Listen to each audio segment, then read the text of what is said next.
young enterprise usually doesn't have this resource. So one of another challenge, apart from access to finance, etc., is taxation, because there is additional cost. So a number of European countries introduced this concept of young innovative enterprises, which allow incentives in form of corporate tax exemption for a number of years, and also limited exemption on social security payments associated with the employment of highly qualified personnel, researchers. In Europe, that's an important cost, because the social taxes can be between 20 to 30% in different countries. The effect would be to lower the costs for the young R&D-based businesses. Next slide, please.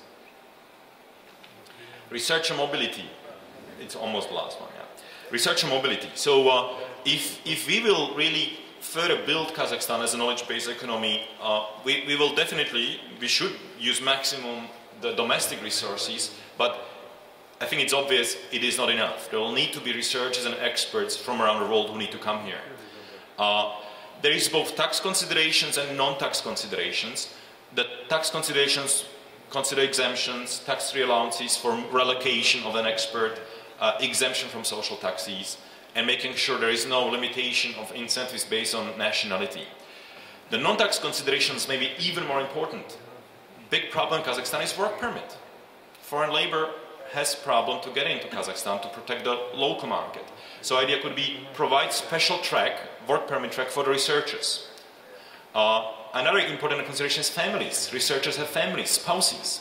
Spouse following a husband to Kazakhstan cannot work legally. She cannot be employed.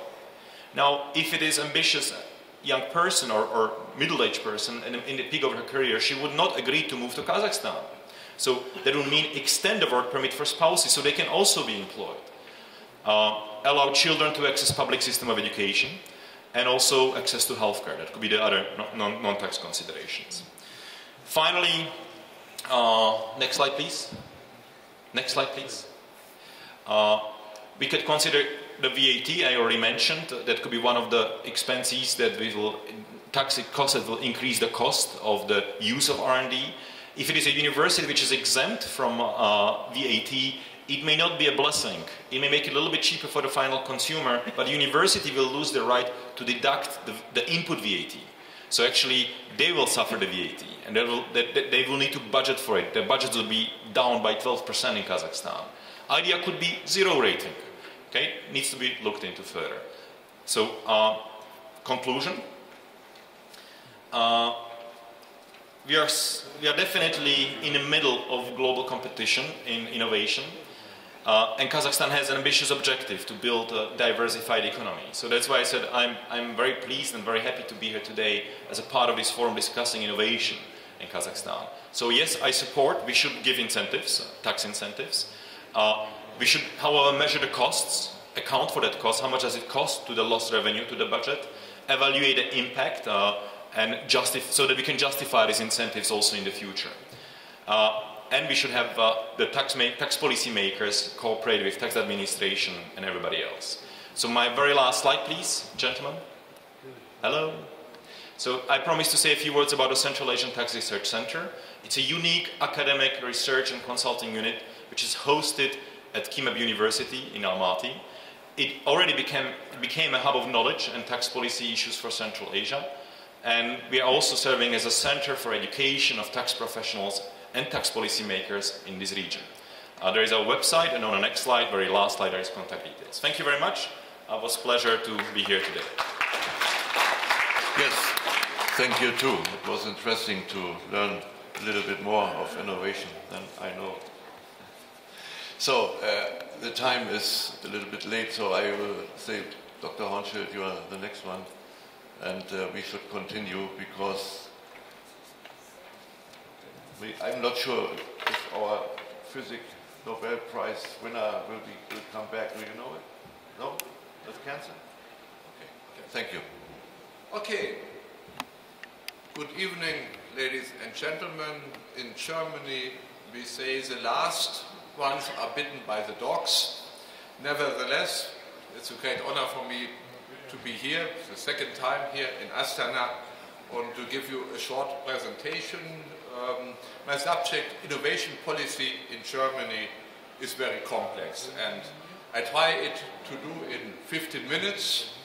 and therefore I have to concentrate only on few aspects of which I think they could be important for you. But before I start, I would like to introduce myself. I'm an economist. I worked for 30 years in the German Institute for Economic Research. This is an institute which is more engaged for public we are consultancy.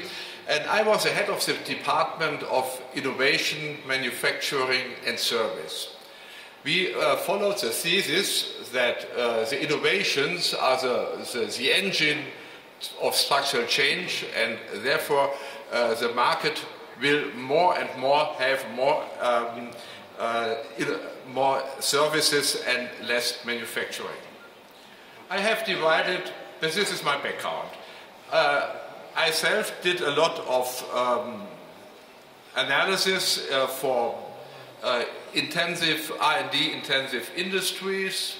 I made evaluations of R&D programs of the government, and I did consultancy. I have divided my speech in the following topics. I have to, well, the next slide please. With me? Yeah. Preconditions. What are the preconditions of an efficient innovation policy? And to do innovation policy, you must know what is the characteristic of your economy. Therefore, I want to try to give a characteristic of the German economy. What are the challenges of the German economy? And then I will talk short to the high-tech strategy of Germany, a short overview, and then I will give some outcomes that could be helpful for Kazakhstan. To keep your expectations low, I have no special knowledge of the Kazakhstan economy. But during the last 2 days I have learned a lot and I'm impressed. But this presentation I did before. Next slide, please. During my time as a researcher, I assembled a lot of experience in the fields of structural change, the importance of innovations, and the approaches for innovation promotion. One main finding, which seems to be simple, is very often forgotten. There are preconditions which should be important for an efficient innovation policy. While developing an innovation strategy or shaping a single promotion program, it's reasonable to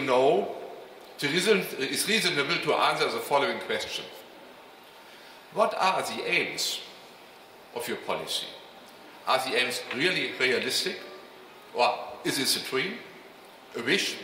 What is the actual situation of the economy? Do the aims fit with the economic structure and its potential? Are there examples that could serve as benchmarks? To reach the aims, are there other alternatives? Which time horizon is calculated to reach the aims? What are the calculations of costs and expectations of return of investment, including, if you are the government, new jobs and income? A good SWOT analysis can give some answers to these questions. Next slide, please. Other findings are many established markets are dominated by big companies. Often market power and not efficiency decides over market success or failure. The innovator is not the friend of the competitors. Especially for innovations which replace traditional offers of the market entrance, often market entrance barriers are very high. This is a serious problem, especially for entrepreneurs and SME. Innovation policy, therefore, needs a broader view and approach. Its main task is to shape economic frame conditions which take care of that a fair competition and support that a fair competition can take place and support enterprises to be innovative. Another column of measurements is to strengthen the innovation activities of the enterprises are funding programs which helps to compensate natural disadvantages or to solve temporary, and important is temporary problems. In market economies, it is important to know what should be left to the mechanism of the markets and which role has a government to play. Next slide, please. For my evaluations, entrance question were to fulfill economic innovation aims, are the relevant markets efficient enough, or is there a need for a public intervention? If yes, what are the suitable measures to overcome the identified market failures and to reach the defined aims? A change of the frame conditions, special promotion programs, or both? In market economies like Germany, there is a golden rule. Following the subsidiary principle, market solutions have priority before public interventions. It's not a secret. Even in Germany, innovation promotion does not follow these rules. And I know no country where this is a fact, but nevertheless, to get more information on the impacts of an efficient promotion, in Germany, independent research institutes are ordered to do evaluations. And this is more than nothing. Next slide, please. And now I come to the German economy, and you will see it's very different to yours. But first, as in other developed countries, the GNP share of the manufacturing sector, the industry, had decreased in Germany from 31% to actually 24%, but the share is much higher until now than in the most other industrial countries. And the manufacturing sector is the backbone of the German economy. Germany is number 2 behind China as an exporting country, 210. Exports were 960 billions, imports 806 billions, and the trade surplus was 154 billions. Therefore, we are very successful in foreign markets. The R&D intensity is 2.8%, and therefore we are really in the top league worldwide. And the R&D expenditures 2009 were 67 billions. Germany exports mainly products of high quality and is importing products with a less R&D intensity and quality. The industry is strong, especially in traditional manufacturing sectors like the car industry, machinery, chemistry. Also to be mentioned is the medicine industry or the aerospace industry or electronic industry, but the first three are the